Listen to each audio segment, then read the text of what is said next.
The mailbox, ordinary, banal except for the letter, creamy stationery, elegant script addressed to the new owner. Inside, a chilling welcome.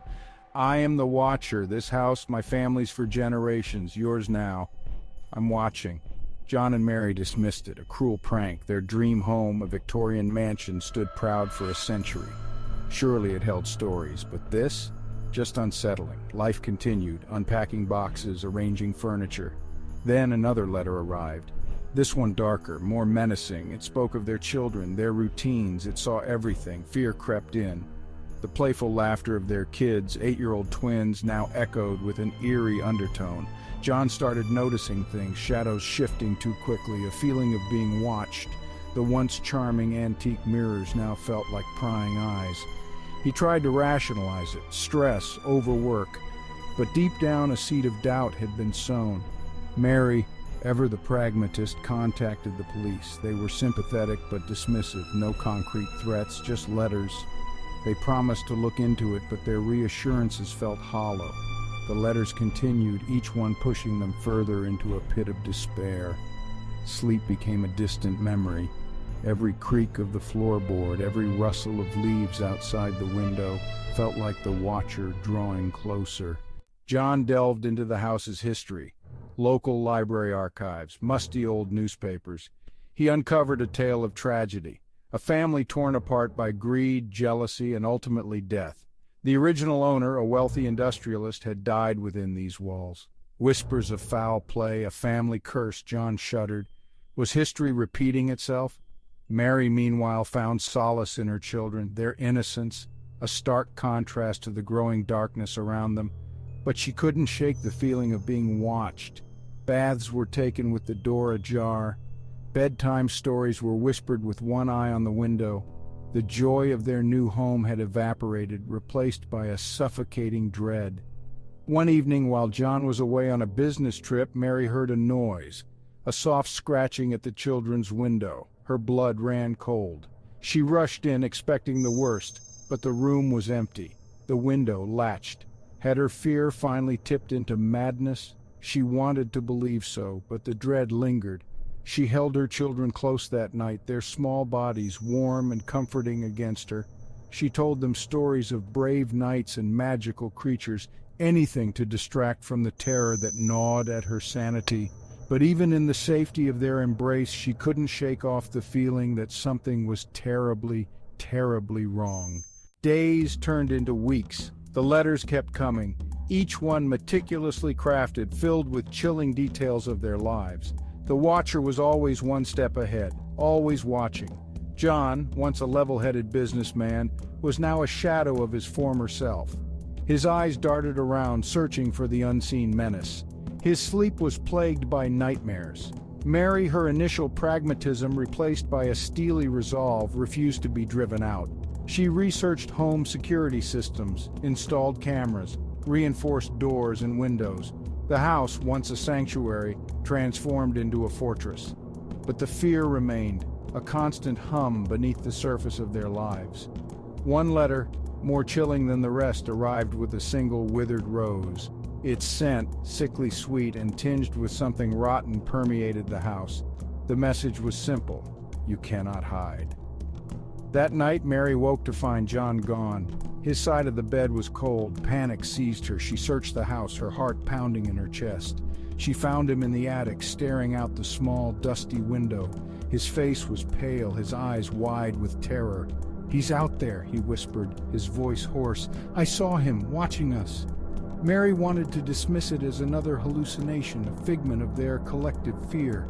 But looking into John's eyes, she saw a truth she couldn't ignore. The watcher was real, and he was closing in. Driven to the brink, Mary decided to fight back. She delved deeper into the house's history. She sought out the descendants of the original owner, hoping to find answers, a way to appease the watcher. Her search led her to a small, forgotten town, miles from their home. The locals were tight-lipped, their faces etched with a mixture of fear and pity.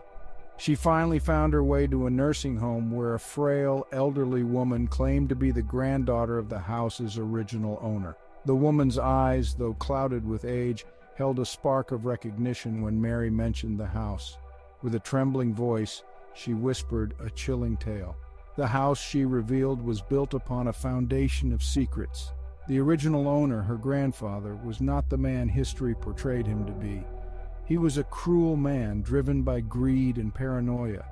He had made enemies, powerful enemies, who sought to destroy him and everything he held dear. Fearing for his life, he had built the house as a fortress, a place to hide from the shadows that haunted him.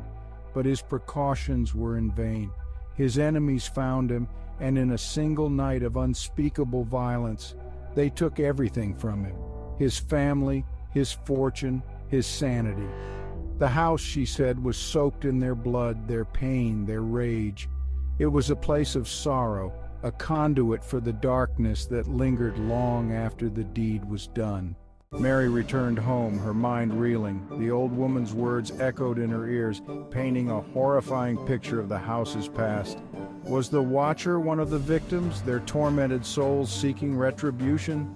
Or was it something more ancient, something wicked that fed on the fear and despair that clung to the house like a shroud? She found John in the attic, his eyes fixed on the street below. He had been watching a young couple, new neighbors who had just moved in across the street. "They remind me of us," he said, his voice hollow, so full of hope, so oblivious to the darkness that festers beneath the surface. Mary put her arms around him, trying to offer comfort, but she knew there was no escaping the truth. The house was a curse, a festering wound on the earth. They had been drawn to its beauty, its promise of a fresh start, only to be ensnared in its web of sorrow. As the sun began to set, casting long, eerie shadows across the lawn, Mary made a decision. They had to leave. They had to escape the house's clutches before it consumed them entirely. They packed their belongings, their movements hurried, their faces etched with a mixture of fear and resignation.